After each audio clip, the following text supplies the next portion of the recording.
What's up, Six Sensei here, and I've got a gameplay on the new Uprising DLC. And this gameplay is on Firing Range or Studio, whatever you want to call it, right? I want to call it Firing Range, just like I want to call the combat axe the Tomahawk. That's what I want. But anyway, they call it Studio, and it's Firing Range all day long. I mean, especially for domination, it seems like the spawns are the same. It took me a minute to get my bearings here.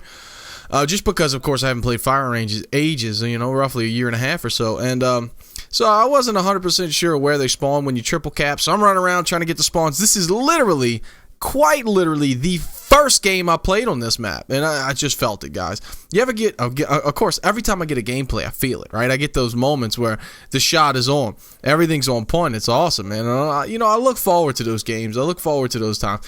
And, of course, there was a couple noobs in here who just didn't understand the whole idea of don't sprint so damn much. I call them sprinting around corners, sprinting up in the high traffic areas like crazy.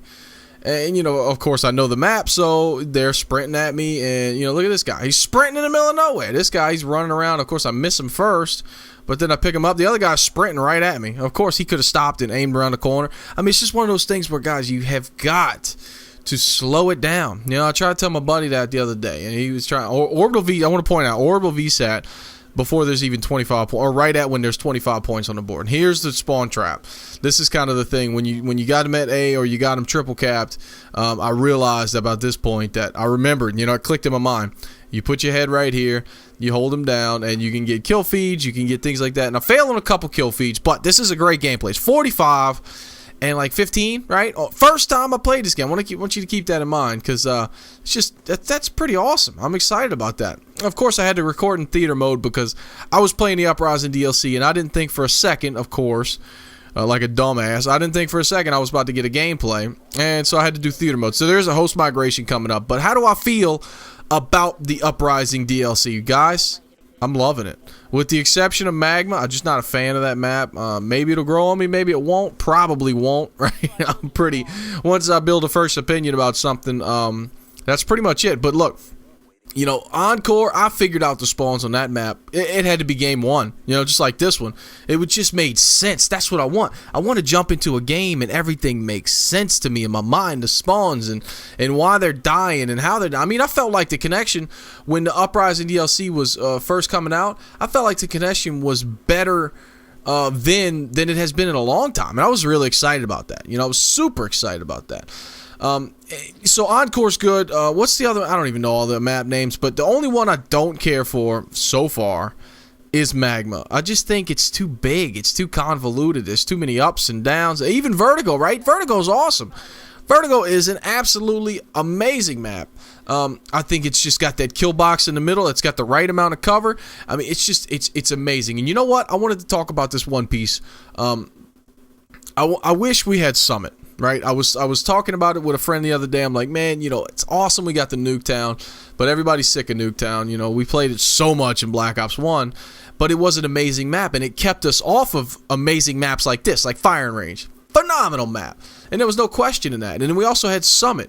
Summit was a phenomenal map as well, but I thought about it, right? I put some thought into it, and I figured out that we essentially have our Summit. If you kind of think about it, Grind is the new Summit. You got, especially in Domination, right? Of course, it's a much different map for TDM and all those game types. But for Domination, especially B is the central location. That's the one you fight over. It's about the same thing. It's got that same hectic feel, and it has like a picture Domination. For those of you who are familiar with Summit, picture the domination on the B domination on Summit. It was right next to a barrier. That barrier faced the high side that led into the spawn. That led into the B domination. And then the open side led into the lower section. And there was two entrances to the lower section. There was a door, and there was another door off to the left of that. And basically, you have the door and the window in Grind that fill those gaps. And you know what? What I'm going to do is here, I'm going to cut in some pictures in post, right, when I'm done doing the commentary. I'll cut in some pictures to kind of help illustrate that. It's going to be a little bit of work, but it is what it is. I'm committed to it now, right? I'm doing this commentary, baby. But yeah, I think we have our Summit. I think Grind is Summit. To the extent, right? There's some different lines of sight. There's some different things. But if you think about it, there's the main central section. There's the left side, which is, left side on Summit, which was glass. There was a top and a bottom to that. Essentially, on Grind, there's only the one way on it, but it's still a left side with a side entrance to Bravo, just like Summit. And then you got the right side, which I called Summit side. It was like the flank route, and it's just like where the half pipes and stuff are, and the news van and stuff. It's over there on the right hand side, and that's kind of a flank route. There's an entrance into Bravo on Grind. There's not one on Summit, but they're very similar, and absolutely love, and I think I just got played right here, guys. I got played. I thought I was going to rush in there and be some kind of champion, and of course, after the first round, you feel like a champion, and then you got, you get chumped, you get humbled a little bit. You know what I'm saying? You get taken down. You go, all right, slow down a little bit. You get a little feisty. Step it down a notch and see if you can't keep this game going, and bring it home so you can have a full gameplay to bring to the guys, to the community, to our friends. Right? You guys are my friends.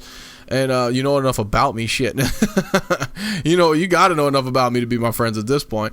You know what? In the gameplay, I didn't see that guy standing right in that corner. I didn't see him at all. I just wanted to point that out because I know he was standing there in theater mode. I saw him, but while playing the game, I had no idea he was standing. I just could not see him at all.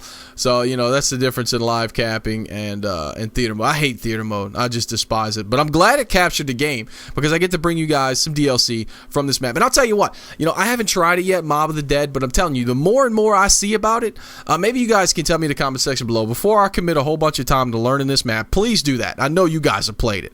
Tell me. Please, that should have been collateral. Tell me, please, if it's worth my time. I'm not a huge Zombies fan, especially the big maps, right? I didn't like the last DLC. That big-ass map, it just aggravated me, man. I didn't feel like taking the time to learn it.